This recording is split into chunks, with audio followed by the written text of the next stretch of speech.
السلام علیکم، ایمان جہاں میں خوش آمدید۔ آج ہم جو ناول سٹارٹ کرنے جا رہے ہیں وہ ہے ناول راہ ہدایت، از قلم سائرہ سلیم۔ اس کی رائٹر سائرہ سلیم ہیں اور انہوں نے بہت ہی خوبصورتی سے اپنے الفاظ کو قلم کے ذریعے جو ہے ہم تک پہنچایا۔ تو کس نمبر 1 سٹارٹ کرتے ہیں۔ اللہ از کالنگ یو، اللہ از کالنگ یو۔ آواز اس کی سماعت سے ٹکرا رہی تھی۔ Remember when you were in pain, remember when you called his name, but after he answered your prayer you forget that he is here, اللہ از کالنگ یو۔ اس نے نیم سی آنکھیں کھولی، موبائل کی روشنی اس کے چہرے پر پڑ رہی تھی۔ اس نے الارم بند کیا اور جلدی سے اٹھ کر بیٹھ گئی۔ اس کے لمبے سیاہ بال اس کی کمر کو چھو رہے تھے۔ اس نے اپنے ہاتھوں سے بالوں کو گول گھما کر گردن کے پاس ڈھیلا سا جوڑا کیا۔ وہ اونچا جوڑا نہیں کیا کرتی تھی، اس کے بال کافی لمبے تھے، اس لیے وہ انہیں سمیٹنے کے لیے گردن کے قریب ڈھیلا سا جوڑا کر لیا کرتی تھی۔ اس نے پلنگ سے پاؤں نیچے اتارے، چپل پہنے واش روم کی جانب چلی گئی۔ اچھے سے وضو کیا۔ وہ وضو کے دوران اپنے ہر اعضاء کو اچھے سے دھو ڈالتی تھی، اس نیت سے کہ وضو اس کے سارے اعضاء کے گناہ دھو ڈالے گا۔ کمرے میں آئی تو سفید چہرے پر پانی کے قطرے چمک رہے تھے۔ اس نے چہرے کے گرد سیاہ حجاب لپیٹا اور جائے نماز بچھائے نماز کی نیت باندھ لی۔ چاند کی چاندنی میں کھڑکی سے چھن چھن کر اس کے چہرے کے گرد جو ہے وہ روشنی آ کر لگ رہی تھی۔ چہرے کے گرد سیاہ حجاب لپٹا ہوا تھا اور اس کا چہرہ اس میں دمک رہا تھا۔ جب وہ رکوع میں گئی تو اس کے ساتھ اس کا دل بھی نہایت عاجزی سے جھک رہا تھا۔ اس کی نماز میں سکون تھا، سکوت تھا، ٹھہراؤ تھا، اور یہ وقت تھا تہجد کا اور اس کے رب کی ملاقات کا وقت۔ پھر وہ سجدے میں چلی گئی اور رب کی تسبیح بیان کرنے لگی۔ جب اس نے دائیں جانب سلام پھیرا تو چاندنی میں اس کا چہرہ پر نور لگ رہا تھا۔ اس نے اسٹڈی ٹیبل پر سیاہ غلاف میں لپٹا قرآن اٹھایا۔ اس نے مسکرا کر اسے اپنے سینے سے لگایا۔ وہ جب بھی قرآن کو اپنے سینے سے لگاتی تھی اس کے دل کی دھڑکن تیز ہو جایا کرتی تھی۔ یوں لگتا تھا جیسے یہ قرآن اس کے دل کو اپنے نور سے منور کر رہا ہے۔ اس نے اسے بوسہ دیا اور کھول کر سورہ فجر کی تلاوت کرنے لگی۔ وہ بہت ہی خوبصورت انداز میں قرآن کی تلاوت کیا کرتی تھی۔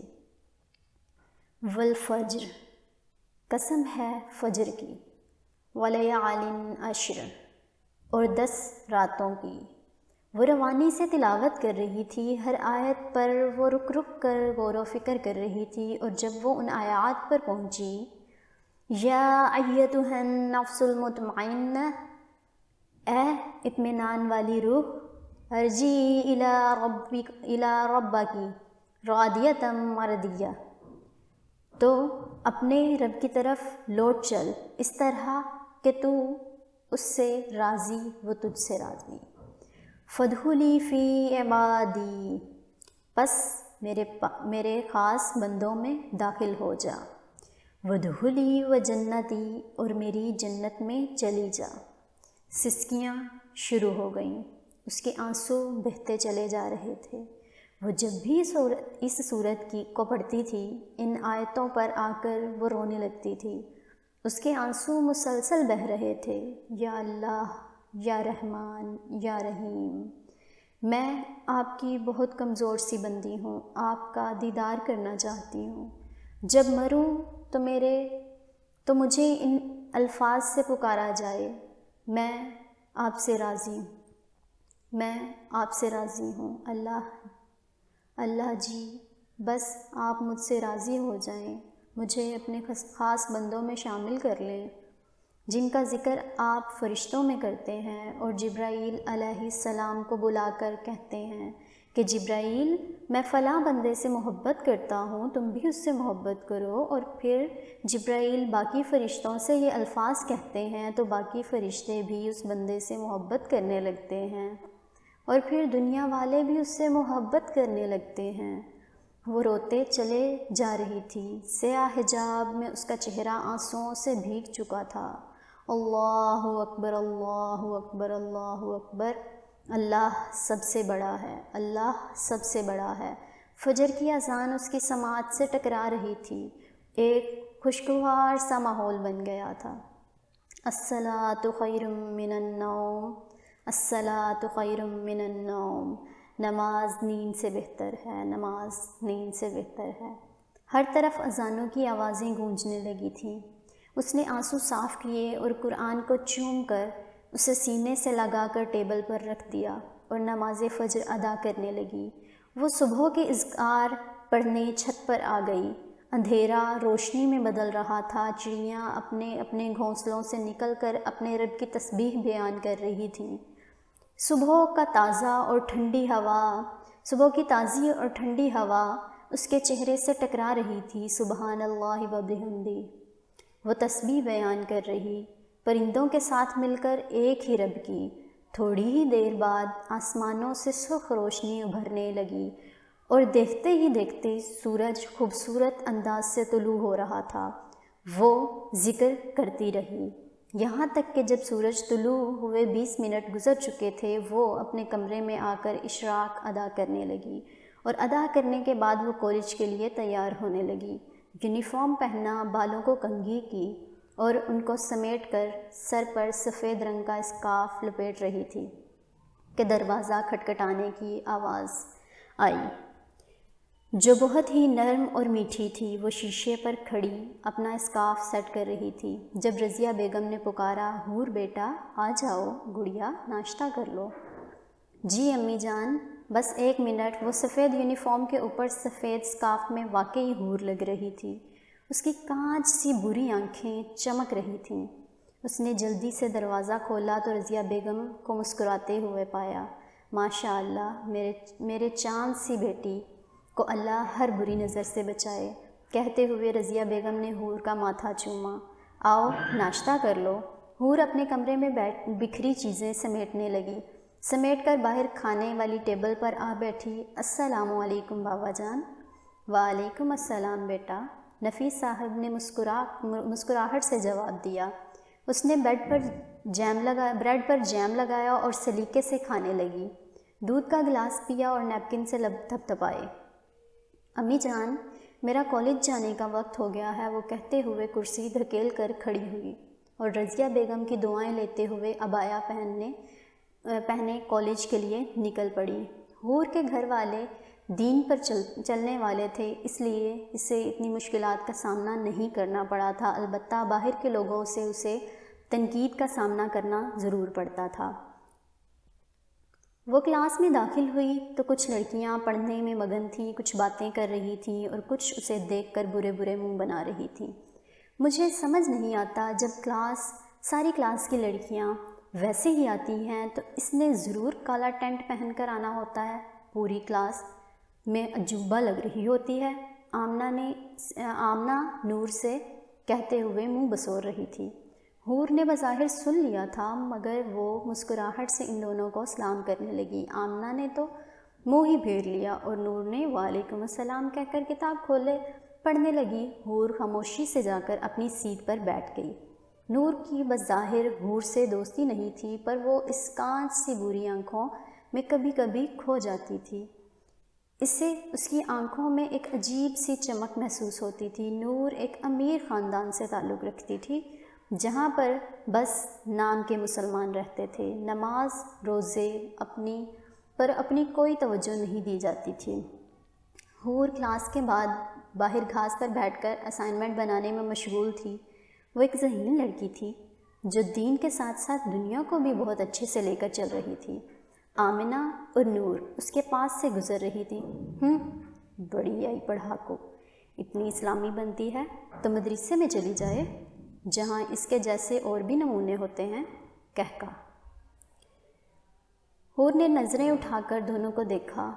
کیا کچھ غلط کہا ہے میں نے ملانی صاحبہ؟ آمنہ نے طنزیہ انداز میں کہا۔ حور نے اپنا بیگ اٹھایا اور خاموشی سے وہاں سے چلی گئی۔ نور کا ڈرائیور چھٹی پر تھا، وہ آمنہ کی گاڑی میں اس کے ساتھ بیٹھ گئی۔ حور کا گھر کالج سے زیادہ دور نہیں تھا، اس لیے وہ پیدل آتی جاتی تھی۔ حور نظریں جھکائے سڑک پر چل رہی تھی کہ اچانک ایک تیز رفتار کار آئی اور اس پر کیچڑ اچھالتی ہوئی گزر گئی۔ اس کا سیاہ عبایا کیچڑ سے بھر گیا تھا۔ آس پاس کے لوگ اسے دیکھ کر ہنس رہے تھے۔ اس کی آنکھوں میں آنسو آ گئے اور وہ کتنا برداشت کرتی؟ آخر صبح سے وہ آمنہ کی باتیں ہی تو سن رہی تھی اور اب وہی اس پر کیچڑ اچھالتے ہوئے لاپرواہی سے گزر گئی تھی۔ آمنہ، تمہیں ایسا نہیں کرنا چاہیے تھا۔ تم جانتی ہو کہ آگے کیچڑ ہے اور وہاں سے حور بھی گزر رہی ہے، تو گاڑی آہستہ کر لیتی۔ نور نے آمنہ کی جانب دیکھتے ہوئے کہا۔ ایک تو مجھے سمجھ نہیں آتی کہ اس کا نام حور کس نے رکھا ہے؟ جس نے بھی رکھا ہے میں تو ملانی ہی کہوں گی، اور دوسرا تم دوست میری ہو نہ کہ حور کی۔ اس کے ساتھ جو کچھ مرضی ہو، تمہیں اس سے فرق نہیں پڑنا چاہیے۔ بہت دیکھی ہیں میں نے ایسی عبایا پہننے والی لڑکیاں، نقاب کر کے خود کو بہت پاکیزہ دکھاتی ہیں۔ حیا صرف نظروں میں ہونی چاہیے۔ نور آمنہ کو بنا پلک جھپکائے دیکھ رہی تھی کہ یہ ایسے کیسے ہر کسی کو بات کر کے مطمئن رہتی ہے کہ بس یہی ٹھیک ہے، باقی سب غلط ہیں۔ خیر، وہ اس سے بحث نہیں کرنا چاہ رہی تھی۔ لو، آ گیا تمہارا گھر۔ اس نے گاڑی اچانک سے روکی۔ نور اپنی سوچوں میں گم تھی، اسے اندر ہی اندر بہت برا محسوس ہو رہا تھا۔ اوہ ہیلو، میرے گھر جانے کا ارادہ ہے کیا؟ چٹکی بجاتے ہوئے آمنہ نے نور کو مخاطب کیا۔ نور اچانک سے چونکی۔ وہ ہلکی سی مسکراہٹ کے ساتھ تھینکس فار ڈراپنگ کہتے ہوئے گیٹ سے اندر داخل ہو گئی۔ نور لان میں سے گزر رہی تھی کہ زریاب نے آواز دی۔ نظریں جھکائے، کدھر جا رہی ہو؟ آؤ ہمارے ساتھ بیٹھ کر ایک کپ چائے ہی پی لو۔ زریاب اور ہاشم، حور کے ماں باپ، اسے دیکھ کر مسکرا رہے تھے۔ ماما، بابا، میں فریش ہو کر آتی ہوں۔ دونوں نے سر اسبات میں ہلا دیے۔ وہ ہلکا سا مسکرائی اور اپنے کمرے میں چلی گئی۔